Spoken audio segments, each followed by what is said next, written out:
Ciao ragazzi, io sono James, questo è Winter Quartering. Oggi andiamo a vedere Road to Independence, The American Revolution 75-83. Combo potente perché Blue Panther con The Historical Game Company ci propongono questo Introductory Level Strategic War Game, design by Stephen L. Kling Jr.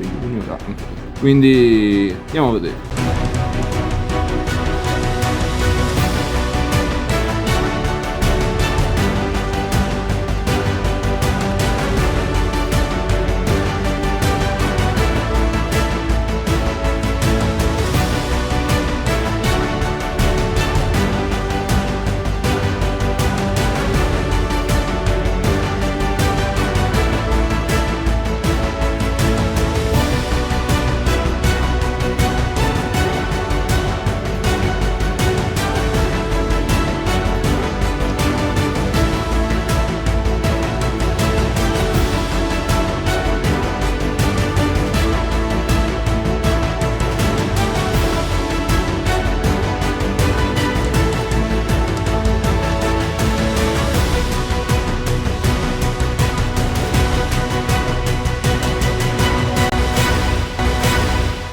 Sì, sto gioco si tira qualche dado, ragazzi. Comunque, intanto vediamo bell'art qui. Ma andiamo a inquadrare subito un attimo il prodotto. Per farlo, cominciamo dall'ultima pagina del regolamento. Background e note di design. L'intento dietro a Road to Independence era di fare un gioco corto, divertente, ma relativamente semplice di conquista sulla guerra di rivoluzione americana, includendo anche lo spesso non considerato Western part of the conflict, che effettivamente non c'è, almeno che io sappia, la maggior parte. Qua non ci sono political agenda, non c'è condanna, glorificazione di qualsiasi personaggio e situazione storica su cui si basa questo gioco. Questo è un gioco storico per ricreare, esplorare e imparare la storia. E ragazzi, permette, importante, un esercizio di problem solving in un historical context. Un po' di roba sul gioco, insomma, però è un design intelligente secondo me per il suo target. Comunque già qua vediamo l'ultima pagina delle robe positive, fare rating, c'è un po' di biografia, insomma, che quindi già andiamo bene. Poi andiamo introduction, la prima pagina, e qua episodio storico e introduzione. Continuiamo a inquadrare il prodotto.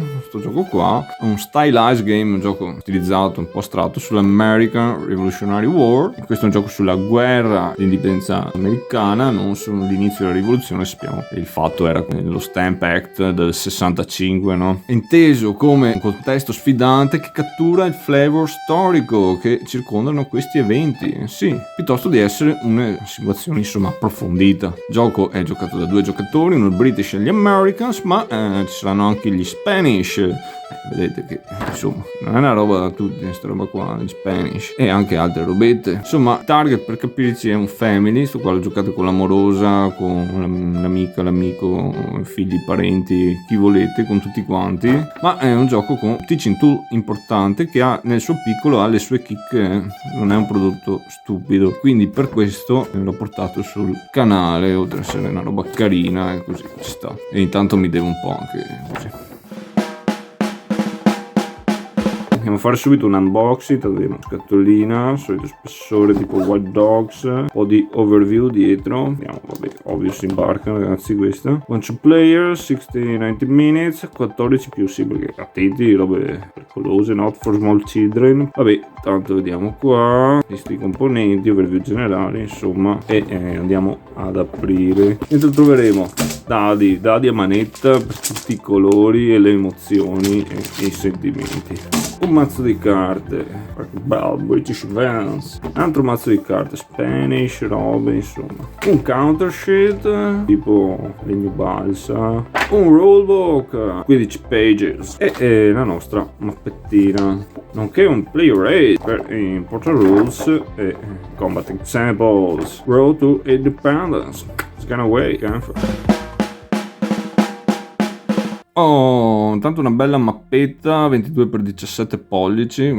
Parliamo in pollici perché insomma siamo in America qua. No dai, a parte gli scherzi. Insomma, la mappa, varie location, varie box. Abbiamo dei controlli iniziali, vedete qui Americans, controllo inglese, giustamente per la bandiera. Poi ogni box location ha un colore, il verde nell'Eastern Theater, ma abbiamo anche le box marroncine che sono il Wilderness. Le varie location sono collegate da sentieri, paths, o se no anche da fiumi o da laghi o qualche collegamento portuale, perché ci sono anche i porti. Ovviamente le ancore come sempre non sono grattacieli ma sono porti, e come vedete andiamo fino a New Orleans, Natchez, a St. Louis, l'Arkansas, Nuova Scotia, territorio dei laghi. Il panorama è ampio. Ogni casella ha anche un numero qui. Questo è il numero dei victory points, perché in questo gioco come si vince. Game turn track, 10 turni, si va sempre fino alla fine. Intanto vediamo già qua nei turni abbiamo gli anni, quindi già una roba positiva. Alla fine del 10° turno l'inglese, per vincere victory point track, deve avere 30 punti e oltre a questo deve controllare 4 location delle 7 sulla mappa che hanno la stellina rossa, che sono chiave, ok? Tipo Charleston, Yorktown, Philadelphia, New York, Boston, St. Louis e New Orleans. 4 di questi. Se non riesce a farlo vince l'americano, ovviamente, il patriota.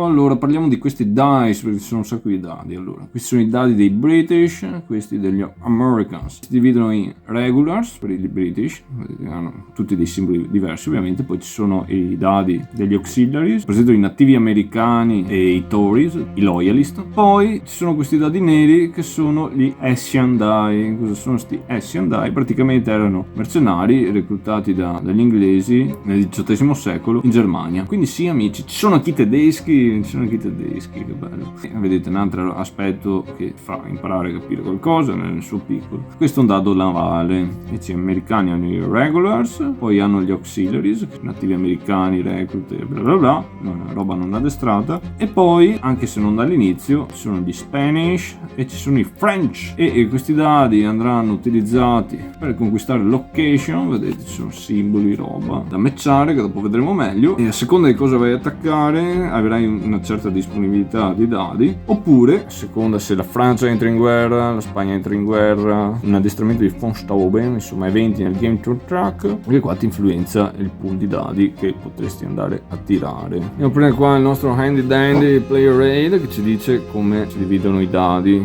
puoi utilizzare. Gli inglesi nei Wilderness Theater, cioè le caselle marroni, hanno 4 di auxiliaries e 3 di regulars, mentre nell'Eastern Theater 4 regular, 2 dei tedeschi e 1 degli auxiliaries. Gli americani invece partono con 4 e 3 e 4 e 3 per parte, però a un certo punto diventano meglio addestrati verso la fine della guerra. Infatti nel turn 6 c'è l'addestramento di von Steuben, praticamente qua siamo un po' attrezzati, e quindi di default hanno 4 e 3 nell'Eastern Theater. Third Theater, quello con casella verde. Se la Francia entra in guerra, però vedete, diventano forti come gli inglesi nelle caselle con i porti, okay? Perché non supportano valle dei francesi, quindi andrebbero a tirare 4 regulars, altri 2 regulars dei francesi e uno solo di questi. Non male. Quando la Spagna entra in guerra possono attaccare anche gli spagnoli con questi dadi qua, okay? Però non è che possono succedere robe astoriche o porcherie varie. Gli spagnoli intanto possono attaccare solo i caselli in wilderness, poi hanno massimo 5 marker di controllo, quindi non è che possono fare quello che vogliono. E hanno questa rotta navale qua che possono utilizzare solo loro. Ovviamente le caselle dei spagnoli, tipo all'inizio hanno questa e questa, non possono essere attaccate dagli inglesi finché non entrano in guerra. I francesi poi non è neanche loro, possono andare ovunque, possono solo partecipare nelle battaglie, supporti e un attacco per turno. Dopo c'è altre robette tipo Wilderness Road, queste non possono utilizzare solo i States. Poi nel primo turno l'inglese non può mai attaccare le caselle in Wilderness, quindi un po' di logica. E vedere com'è la sequenza di turno, molto semplice. Prima va sempre l'inglese, quindi verificherà se è il movimento navale, poi pesca una carta evento, perché ci sono anche gli eventi, ragazzi qua vedete. I British, gli Americans e gli eventi sono molto carini e ti danno un po' di flavor. Dopo sceglie le location da attaccare. Come scegli la location da attaccare? Puoi attaccare solo attraverso collegamenti e da una casella dove hai il controllo una nemica. Problema qual è? C'è anche un accenno alla supply qua, nel senso che tu da una casella che sei fuori supply vuol dire che non puoi tracciare a nessuna casella amica, tu non puoi partire ad attaccare, come non puoi piazzare guarnigioni, va bene? Poi c'è la storia che i porti invece, se sono degli inglesi, sono sempre in supply, ok? Non sono mai considerati isolati, invece per gli Americans non è così. Carina comunque anche la storia dei collegamenti, perché ti mostra un po' come anche all'epoca qua c'è una strada, c'è l'Ontario, qua c'è un fiume che va di qua, insomma non sono messi a caso i sentieri, anche quello del wilderness, bla bla bla. Come dicevamo prima è tutto un po' astratto e stilizzato, però nel suo target, nel suo livello di design ha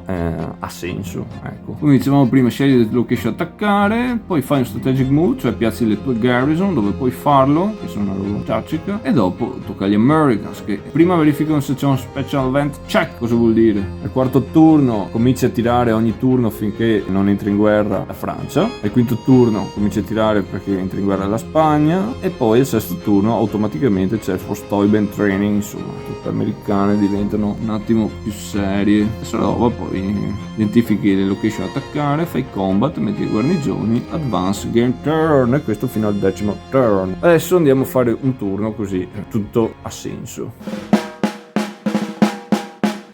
Ok, tocca all'inglese. Per il primo turno il movimento navale è automatico, ok? Quindi piazziamo già così naval box. I turni successivi bisognerà tirarlo perché potrebbe esserci un blank. Comunque i risultati blank sono 2 su 6, quindi logica ce l'ha spesso l'inglese, ovviamente. Allora, prima roba a fare, peschiamo British Event. Allora, vedete qua come sono Out Takes Command, un coso, ma soprattutto, ragazzi, voglio farvi notare, tutti hanno un flavor storico, hanno tutti qualcosa, quindi ti fanno imparare qualcosa di qualsiasi roba. Anche se ovviamente Out Take Commands dopo la sconfitta a Bunker Hill nel 75, William Howe ha preso il comando delle armate britanniche da Thomas Gage, che se l'aveva prima, capite?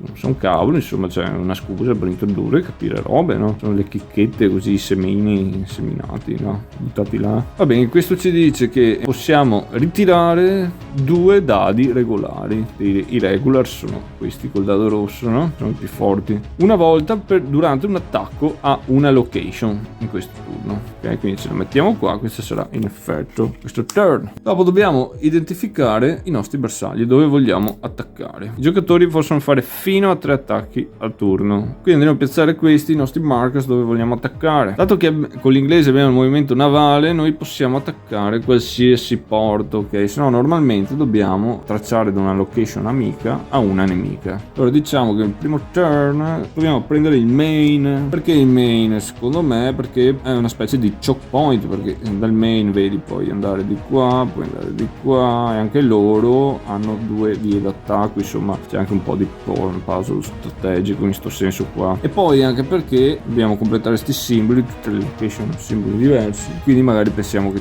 la possiamo anche fare, anche perché nell'Easter Theater siamo più forti, no? Invece nel Wilderness facciamo un po' più fatica. Poi sempre al first turn proviamo anche dato che abbiamo navi, proviamo ad attaccare New York, sfruttando che l'American deve ancora mettere guarnigioni. Anche New York è una location chiave, la dobbiamo tenere alla fine per vincere. 4 delle 7 in mappa le dobbiamo tenere. New York potrebbe essere una. Poi per esempio potremmo provare ad attaccare Albany. Se per caso andassero bene anche tutti gli attacchi, per esempio potremmo isolare queste 2 qua, il che vuol dire che loro non potrebbero attaccare da qua in fuori, per esempio queste, e non possono neanche piazzarsi i guarnigioni. Adesso vediamo, un po' difficile, però tanto per darvi un'idea, una panoramica, perché le opzioni sono anche molte, non è così stupido come appare all'inizio. Va bene, dopo andiamo a risolvere gli attacchi nell'ordine in cui desideriamo, quindi diciamo che attacchiamo il main. Allora cosa bisogna fare? Andiamo a prendere il mazzo delle location dell'americano, perché c'è anche un mazzo delle location per il British, che è dove cominci col controllo. Poi ci sono anche le location degli Spanish,